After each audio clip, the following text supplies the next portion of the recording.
This is Belizean Legends, and I'm Bilal Morris. Today we'll be speaking with Charles Goff, one of Belize's most dominating centers. And I think that in terms of Belizean basketball, we can say that Charles Goff was Belize's most outstanding center that played basketball in the 1970s Belizean basketball. I think that was one of the best periods, Charles, that we can say Belize was at its highest level in terms of that game. We will be bringing to you the 1970s basketball games between the outstanding wheels that Charles Goff played center on, and against the outstanding team, the Happy Home Builders, which had players like the legendary Clinton Pulley Lightburn. And Charles Goff is a legend himself, because we did not see in Belize a big man like Charles Goff. And when we saw him dominate in terms of the center, he stood out as one of the most rising young basketball centers of that time. Charles, I want to welcome you to Belizean Legends, my brother, and you know, it's an honor.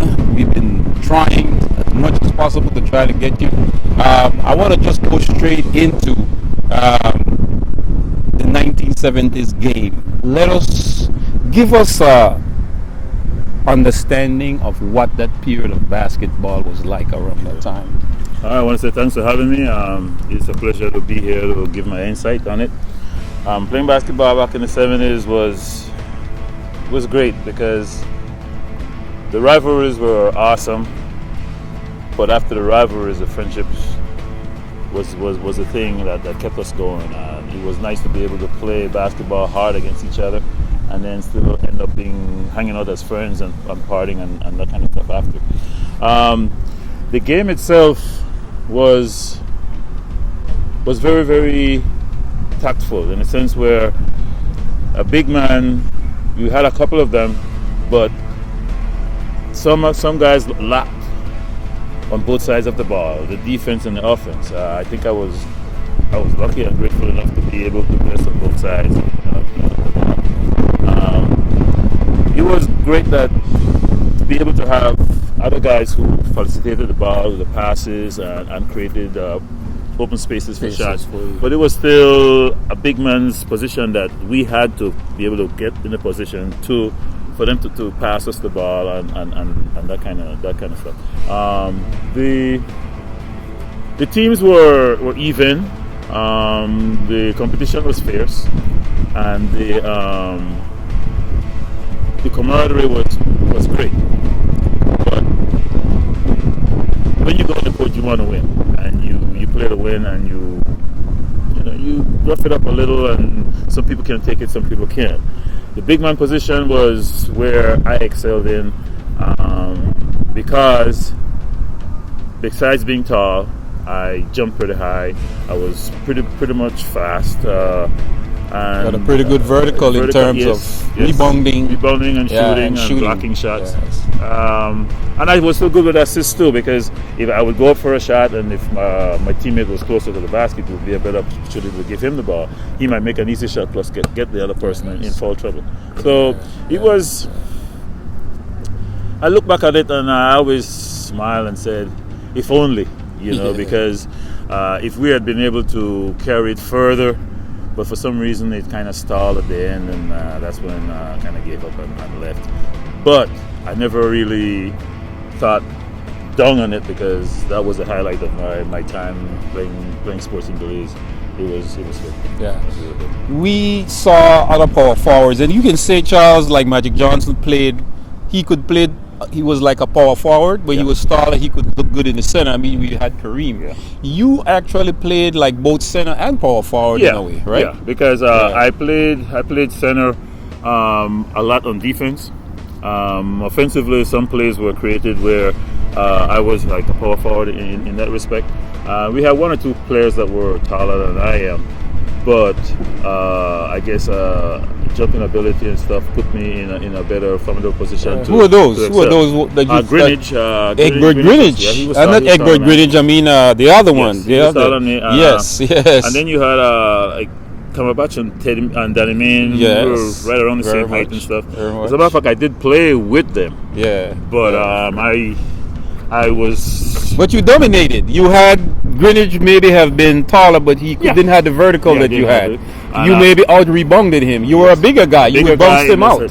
Yeah, you bounced him out. Yeah, you also had Bradley and I'm thinking of Alvan Haynes. Alvan Haynes was a great player. Great power. Chucky on the JJ, the Lynch brothers. But JJ was very good. JJ, God bless his soul. He was very, very good, and you know, between me and him, we had a rivalry where we brought out the best of each other. You guys made the game, man. That was some tight games. Sometimes I wish I could play him like 4 or 5 times the season, as opposed to only 2 times. You know? But it was nice. Those were some highlights, Charles Goff, in terms of the fact that there were so many big power forwards, as you mentioned. But within all of that, as you mentioned, J.J. Lynch and his brother Chucky, you appear to have had the advantage where you were able to box out a lot of your competitors. Well, you see, the game is not only getting the rebound and putting the ball in the hoop. I mean, for a rebound, if you don't box out, you don't get the rebound. I might box out and my teammate might get a rebound. Right. My teammate box out and I get the rebound. So it's not all on me. Right. I mean, sometimes I would go up, touch the ball, hit it back up, and go back up because the other guys are around me, and you have to get the ball away from them. But having a quick jump, I guess my high jumping in that part helped me. Because you also was a track athlete. Yeah, because of that, and so I was very quick getting off the floor. And so because even when we played against guys who were taller than me, because I'm quicker, I could hit the ball up and then go back up and get it. And that's basically what it is. Yes. So it is. I think back of those days, like we're talking about it right now, and I wish I could just get back into it, you know. It is great. It is hey, great. Belize, this is the man right here, the awesome, legendary Charles Goff. Charles, we want to go and let us talk about how you got started into basketball. I know you told me off the record that you actually did track. You were a long jumper, and you were also a high jumper, and you did the 400. So you could tell conditioning was really new. In terms of you brought that to the court. Yeah, that was running up and down that court was not easy. But I loved it. I loved it, and I love winning. And if you want to win, you have to be able to prepare for it. You know? How did it get started for you, Charles? How did you get started in basketball? Because I was tall. They said, "You should play basketball." So finally, I got into it, and kind of awkward at first, you know, getting around. I remember playing at Nazarene High, then I played for Belize Technical Started College. at high school. Yeah, played at Belize Technical College. What happened is, being at a certain age and not having the fundamentals, it really hurts. The kids today should give them the fundamentals, but no, everybody wants to, you know, shoot threes, and everybody wants to do all these. Just ask Tim Duncan, man. Big fundamentals. That's it. The fundamentals. That's the thing. And when I got into it, and I start feeling where I'm comfortable with it, was went in like Belize Technical College areas, and then from there I went to Grand Mania World Par in the senior league. I played my first year, which was the last year at St. Ignatius. Well, you know, kind of right. So you played it with Old Par? Yeah, I played with Old Par. What did you play in Old Par? Were you center or was you forward? Well, meaning you were a junior player at that time. Yeah, well, as a junior player, I was more of a bench player. Okay, you know okay, so then you paid your dues. Yeah. Then we played the first year at Belize's. And I blasted when you start to. But then I was being squished because at that time I think that I was maybe just a big head, but I thought I was as good a center as defensively as Cumberbatch, and I think I was better than him offensively. And I believe I was as good offensively as Danny Main, but I thought I was better than him defensively. But I was the third string center. It was Cumberbatch, Danny Main, then me. I'm like, I can't get my playing time. And then Polo left, Wheels, and he came to the States. That's when he came to the States. To go to school, And Coach Little came and he said, if you come and play for me, I'll put the team around you. build a team around you. I wish to say it's that was history. your chance. That was my chance. So I left. I left. It was your chance. And it was kind of tough because I was wondering how the crowd would react and how the other players from the team that I left would react and stuff, you know.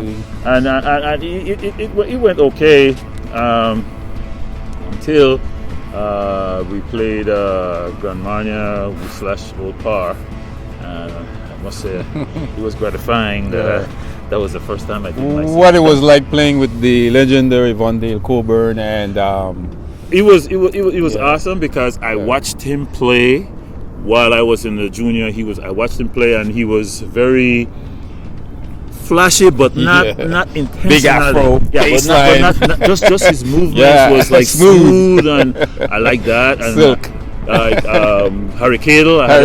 That's where I also too. I love How was it with Harry Cadle, man? Both a very multi-talented athlete. I could tell you one thing I really loved with Harry Cadle was workout. Yes. He would make noise or give jokes or stuff, and then the coach would say, "Run laps." And we'll run. But I got to love it, and I think that's where I developed the feel for working out. You know, run from home to the gym. But I wish that we knew more about conditioning. Yes. In the sense of indeed, you hurt yourself and you don't take care of yourself the way it is. And playing on that cement court at St. Ignatius was taxing. I mean, it put a lot of pressure on basketball players. Even at the gym, you know, you really get hurt, but you don't know it at the time. Yes. And now that you know, you look back, it's like, gee, I wish I could have, you know, and then you wish you could let the young kids coming up have them the facilities that they could do this, because even this court that we play, this is a little different. You know, although it's concrete, but it has some sensitivity, something in it. It's built in a way to provide that cushion for the knees in a way. My knees are every now and again I feel it. You feel it. You're feeling it now, right, Charles? As you grow older, you're feeling those things coming back to you.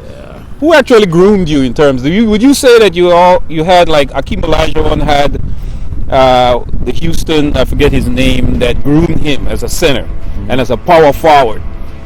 Who would you say in Belize as a center player? Was it Cumberbatch, Wilton? He was willing to help you in any which way he can. And so yes, I looked at him for defense, not so much for offense, because he wasn't that offensive player. But I looked at him for defensive advices and stuff. I watched him play, and then when I played under him, he did coach. He did coach me. You know, it's just that I thought that I wasn't getting enough playing time. And later on, the student became better than the teacher. I'm not gonna go there, but say Charles. It's true, Belize. The student became better than the teacher. But hey, you know, I mean, it's not like getting better because I want to get ahead of him. It's like getting better because I want to get ahead. But I think Cama, as we would call him, he liked that. He liked that because later on, after you guys, he kept on going on with Too Tall Jones and all of them on the Raiders. He kept on raising up these great centers and players. He always said, "Hey, I did that," or pushed you there. So that was good, and I'm really sorry I didn't see him before he passed away. Yes, man. Charles. By the time I went back, he had already passed away. I saw a very solemn moment when I lived in Belize, and I saw Cama a lot, being very frequent at the Mandela Press there, and he was coaching for the Raiders, and he was coming in and working with them on next side. But I passed one day going to my home, and I saw him sitting at a little house with on 4 cement blocks. And I said, that's where Cumberbatch lived? That's what Belize do with their legends? And that's where he died. And it was a very sad moment for me. I'm not really afraid to say it, because this is what Belizean Legends is about, is that we need to give more respect and credit to our legendary athletes, musicians, politicians, everybody. We don't need to let a man like that die that way. And I say that as a protest, because we want to say tribute. Your interview, Charles Goff, is a tribute to the man. Yeah, he was. Wilton Cumberbatch. I'm gonna put myself out there. There was a little thing that very few people know. I think only my mom really remembers this. It was after the hurricane, and we were on West Street and Church Street, and I was playing in the water. My mom was pregnant, and she was talking to me and wasn't really paying attention. He said, "Give him a whipping," and that was Cumberbatch, and he pulled his belt. I looked at him. So every time we were playing basketball, I never told him. I always remember, "You whipped me, man. You whipped me." So, yeah, when I dumped on you, I enjoyed it. But Cama was one of the guys, and it's a pity. You would hope that with all he contributed, that it was like I'm in a rut, I'm in a dead end, and it's like I don't know, politics. It was just frustrating. Very much. I just got up and left. I didn't make a plan. I just got up. Yeah. Which is a similar story. It's a common story with all Belizean athletes. Maybe boxing, track, basketball. It's a common theme, Charles Goff. It's a common theme, which is very unfortunate. But we want to pay respect to people like you now, in terms of that. What other competitions beside the Belize games that we used to see in 79 and 78, 76 at Belize'S, that great period?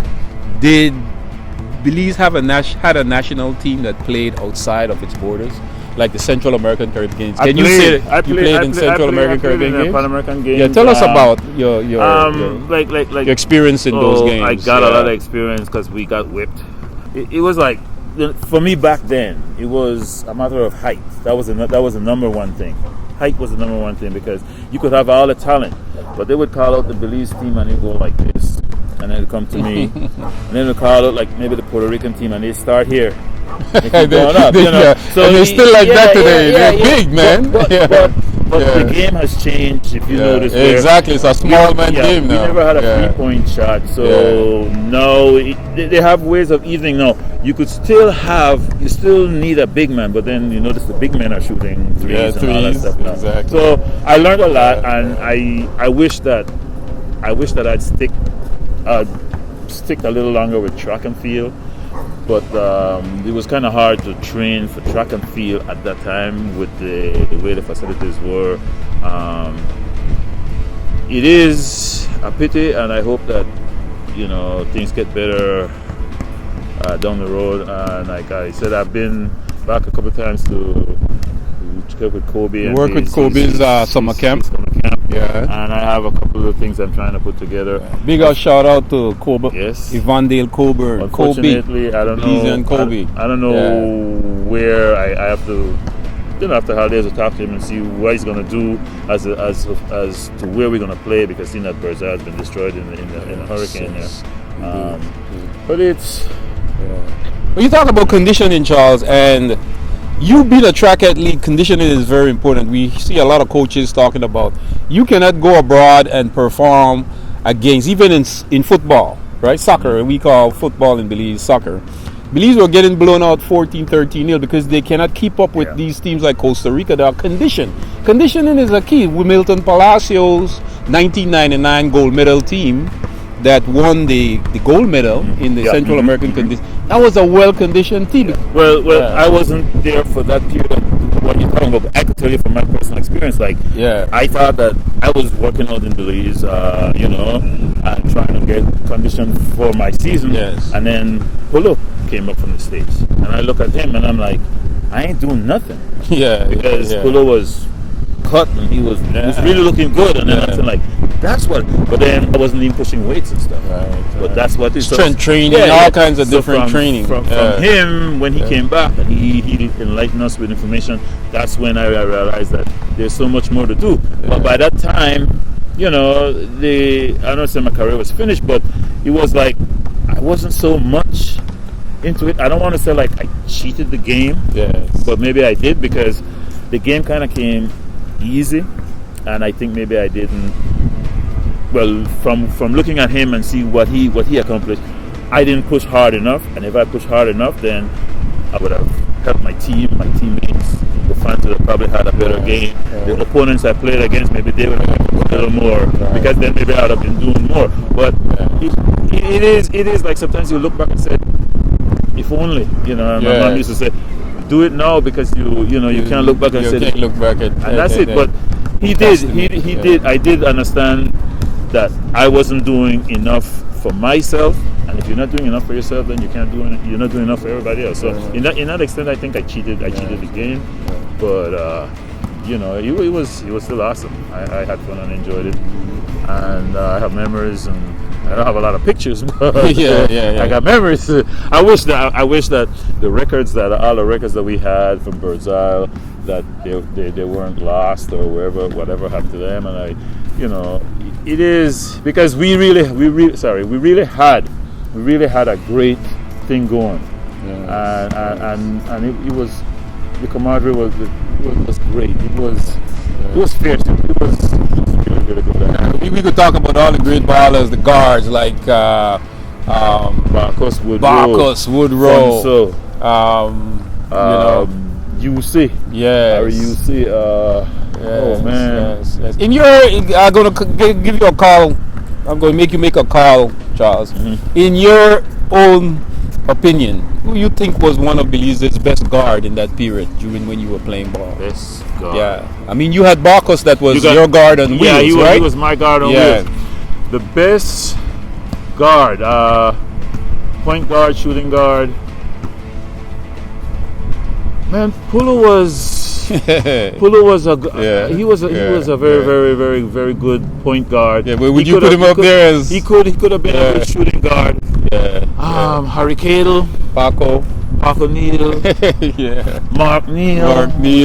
You know, there was so many awesome in him, right?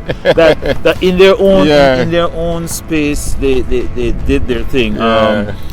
Paco, I heard more about Paco than I saw him. I heard you more. You played with him though. Yeah, you played against him. But I've heard more about him than I saw him. I'll never forget a game, Charles, and I say I have to bring it up when I interview you. Back to that game, and I'll never forget, boy, the game was tight. Builders and wheels, right? And Paco is coming in the center with the ball, and Charles Goff is on the post. Sorry to be, that's okay. Probably the camera didn't even caught me just now because like I'm trying to demonstrate this thing. Yeah. And Paco is coming in the middle, bro, and you were right there, you know, this giant standing up in front of him. And I remember Paco went up with the ball to try to lay it up. And when he went up, you were like ready to, and he flipped the ball and brought it. You remember that, Charles? Yep. Please, he remembered the play. I remember that play. And when you came down, he flipped it back. And there are two that play, and I remember another play where Charles Goff remember that play. JJ dunked on me. I remember that play. Yes. The first time I've been dunked on, I'm like, okay. Man, your memory is good. Yes, oh yeah. Your memory is good. Because these things they happen a while, but you replay them because it's like when sometimes I'm lying down or just hanging out. You know, your mind go back to Belize or basketball, and you bring up these little plays and they come back. Yes. And it's good that, you know, like in a game of basketball, if you're playing defense, in the peak and you don't get dunked on, it's because you weren't playing defense. You know, you didn't go to try and block a shot. Like I watched my man Alonzo Morning, one of the fiercest defenders. Yes, sir. But he's one of the guys who get dunked on the most because he goes to block shots. Go to block shots. And there's nothing wrong with getting dunked the most. Every player gets scored on. If you do it back, you know. So that one time JJ dunked on me, and it was. I was happy for him. I was pissed, but I was happy for him. You know. But Charles, at that time, you are the Belizean basketball players, the ballers of the 1970s Belize basketball era. I do believe that you gave the Belizean sports enthusiasts and lovers, basketball lovers, you know, the game for their money. People were coming to the island to see the games. And it was a major part of our entertainment. We didn't have the problems that we had today with gangs and all of that. Then I look at the Raiders period in the 90s and I try to compare the 1970s, 79 with your era, with the 1990s era with the Tutal Joneses and the Raiders team. What could you say, Charles, that was a major difference between that period and those ballers from the 90s like Tutal and all of them and so on? The game was more advanced. The game... The team, if you put our best team against their best team,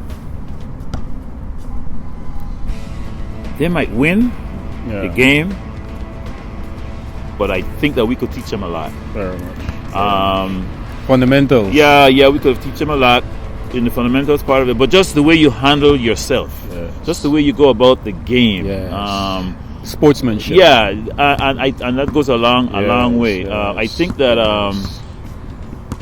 we never really had a fight in between each other. You know, we were rough and hard and whatnot, but you know, but physically, and because the game then to set in the 70s to the 90s, because they were the bigger guys, then it's a little more rough on the inside. But I think we had enough shooters like Joe T and Frankie Flowers and Samuel Wells. Indeed. I think that better shooters. Yeah, I think that they might win the game, but the best of three. Would you say too, Charles, that 1990s period ballers, they were too influenced by the NBA? We were not watching TV at that time, Charles, so you all were not seeing those things. So you all were playing your best basketball. We had Sports Illustrated. Right. You all were not influenced by that whole TV, Hollywood, Jordan, Michael Jordan type of thing. I think that era, those players, young players after you all, I think that was a way. It played a positive role, but also it also played a negative role. One of the things it did was it took away from playing the game for the 24-second clock. It was more a lot of one-on-one, and going to the hoops. I mean, there's nothing wrong with that. But then in a team format, like if you send a team away to play, that wouldn't work. Right. And so, Charles, then we had to end up in terms of the national selections that went to the Caribbean games, Central American Caribbean games that you played on. You remember some of those games. There were no recruited Belizean American players from abroad. The 1990s team now had to recruit the Milton Palazos and the Cockimos. I mean, when you say that's one of the things that they had to still get some kind of boost. But you all didn't have that. That's one of the things that that's one of the good things about television about that time, because then you start watching and you see where, like, when I played against like the Mexican team, and the Mexicans, they come, but they all speak American. They all, so then you realize that these guys come to play. They were recruiting at that time. We weren't. Because I remember we just had a homegrown players. Yeah, I remember when Polo came down, and other players who were on the All-Star national team were not too happy to give him a spot, but that's something in our culture. We didn't know that. You see. I wasn't worried because my spot was secure. You understand me? But I understand where other players. So I can understand why they were upset and stuff. So that's one thing one of the good parts of television. We don't need. Why does Belize need to have to go recruit Belizean American players, and then they give them a lot of hard time? Oh, they're not really no Belizean, and we other countries are doing it without no problem, Charles. You know, but we give our own Belizeans in the diaspora children who want to come and play ball for the home country Belize, and they are Belizean citizens by birth, they're born of Belizean parents. Mexico isn't doing that. Puerto Rico, they were recruiting during your time, as you were saying. A lot of us did not know that, Belize. I did not know that Charles is saying that those countries were recruiting. Oh yeah, they were. We started to do the recruitment pretty late. Way there in the 1990s. So why is this attitude towards the Belizean American player? Even though it's an advantage thing for us. I don't know. And there's a flip side to that, and I might be stepping on somebody's toes when I say this, but we do that, but then we want to recognize other Belizean American athletes who do it good, but because they're not going home to take away a position from somebody else, we tend to accept them and not want to accept the person who's coming home to really do something.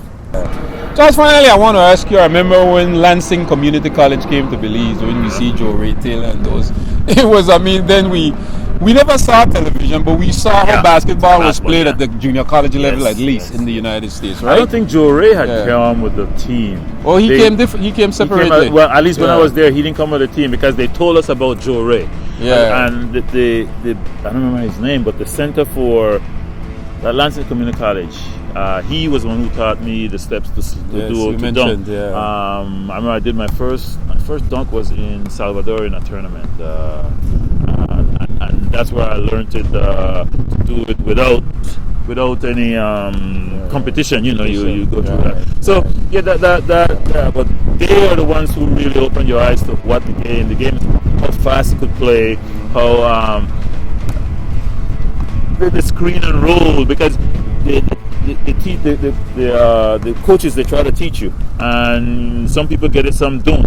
But when you look at their team, and everybody off the bench knows how to pick and roll, and you play within the flow of the game, and everybody doesn't have to score, everybody have to be the top dog. Yeah. Everybody fits in, because a win is a win. Teamwork. A win is a win. And so I learned a lot from Lansing. And they actually brought that. They play that kind of basketball when they entered it. To me, you saw that. You identified it right away. We played against neighboring countries, teams and stuff, but Lansing Community College, when I saw them play and I played against them, that was when I really everything kind of clicked on, and you start seeing how it's played in the international arena, mainly in the United States. Now, Goff, is there anything that you would like to say as a legendary Belizean basketball player of our time? What would you want to say to the young, rising, aspiring basketball players in Belize today? Those little young players that you coach in Coburn's, Evandale Coburn summer camp. What message would you like to leave with them from the one and only Charles Goff? I'll tell you, perseverance. It is hard, I know, and to me it's harder than when I was coming up. There's so many distractions. There's so many things that knock you off the path. But I would like to say to these kids, don't be afraid to ask questions. Don't be afraid to ask for help. Don't be afraid to go out there and try to do it, because sooner or later somebody's going to see you and offer a helping hand, give you a push, help you in some way. And I wish that they had it as easy as we had it coming up as kids, because there was a good man that said progress brings problems. I'm like, what are you talking about? I see my man Pulu put some stuff on the Facebook stuff, and I read him, and I'm like, I cringe, because I know where he's coming from. But they have better. But man, we had the best, because family. Right. Here you go. Family was it was back then. That where, has disappeared. Back then, where if my mom would say, when the street lights come on, time to come in. You don't do that, Now it's a whole different. It's a whole different ball of wax. But kids down there, don't let go. Push, and guys who are there who could help, please help. And I come every now and again, and I try, and it's not enough. So I can't really scold anybody or say anything, because I'm not there on a daily basis. But God bless, man, and God bless Belize. The dominating center of all times, Belizean dominating center, Charles Goff, right here live on Belizean Legends. And we want to say again, he's a legend in his time. Charles Goff, I want to thank you for being on Belizean Legends, my brother, me, man. and accepting this invitation to come and talk. I appreciate it. Thank you very much.